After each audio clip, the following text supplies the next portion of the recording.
আসসালামু আলাইকুম। আজকে এই থানকুনি গাছে কী কী উপকারিতা রয়েছে প্রিয় বন্ধুরা, এই বিষয়ে কিছু কথা বলবো। তো আজকে যে দেখেন আমার এখানে থানকুনি গাছের যে রসটা এটা আমি সংগ্রহ করেছি।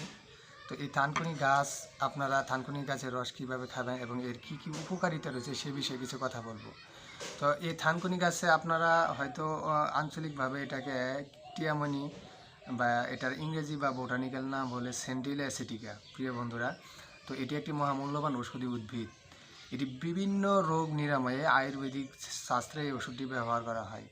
বিশেষ করে পেটের সমস্যা, পেটের বিভাগীয় সমস্যা, যাদের আলসার, গ্যাস, বা আইবিএসের সমস্যা যারা দীর্ঘদিন ধরে ভুগতেছেন প্রিয় বন্ধুরা, আমি একটি নিয়ম বলে দেবো। এই নিয়মে আপনারা অন্ততপক্ষে একটি সপ্তাহ ট্রাই করে দেখেন যে কতটা কার্যকরী একটা ভেষজ উদ্ভিদ মানবদেহে কতটা কাজ করে সাথে সাথে। প্রিয় বন্ধুরা, এটি কিন্তু আপনারা অনেকে উদ্ভিদ বিজ্ঞানে অথবা কৃষি শিক্ষা বই আপনারা এই গাছটি দেখেছেন। এটি আমরা আঞ্চলিকভাবে টিয়ামইনা বা এটা প্রমিত নাম হলো থানকুনি। এই যে এই থানকুনি গাছটা আপনারা হয়তো অনেকেই দেখেছেন, কিন্তু এটি ভারত, বাংলাদেশ ও এশিয়ার দেশগুলোতে এটি পাওয়া যায় সচরাচর। তো এই গাছের রসটা আপনারা প্রথমে উত্তোলন করবেন, প্রতিদিন সকালে খেতে হবে। যাদের আইবিএসের সমস্যা আছে বা পেট ফাইপা ফোলা থাকে বা পেটে আলসার হয়ে গেছে, তো তারা কিন্তু এই প্রাকৃতিক একটা ন্যাচারাল যে মেডিসিন আছে এটা আপনারা খেয়ে দেখেন।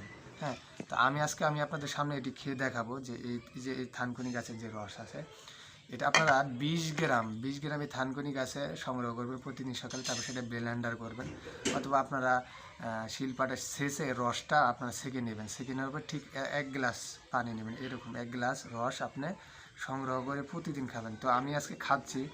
এটি খাওয়ার মোটামুটি 10 মিনিটের মধ্যে কিন্তু যাদের গ্যাস আছে গ্যাসটা কিন্তু সাথে সাথে নিরাময় হবে।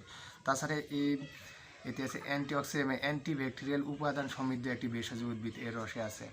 তো এটা স্মৃতিশক্তি ভালো রাখে, ত্বক ভালো রাখে, এবং পেটের সবচেয়ে বেশি গুরুত্বপূর্ণ যেটা কাজ করে সেটা হলো আপনার ত্বক ভালো রাখবে এবং হলো পেটের যে বিপাকীয় সমস্যা সেটি দূর করবে। হ্যাঁ, অনেকে গ্যাসে পেটটা ফুলে ফাইপা থাকে, হ্যাঁ, কিছু খেতে পারেন না, অশান্তি লাগে, সকাল হলে পেটটা একবারে অশান্তি দেয়। বিশেষ করে যারা আইবিএসের সমস্যায় দীর্ঘদিন, অসংখ্য ডক্টর দেখেছেন, মেডিসিন খেয়েছেন, মেডিসিন খাওয়ার পর কোনো উপকার পাচ্ছে না, তারা এই ওষুধটি খাবেন প্রতিদিন সকালে। 1 সপ্তাহ খেয়ে দেখেন, যদি উপকার পান আমাকে কমেন্ট করে জানাবেন।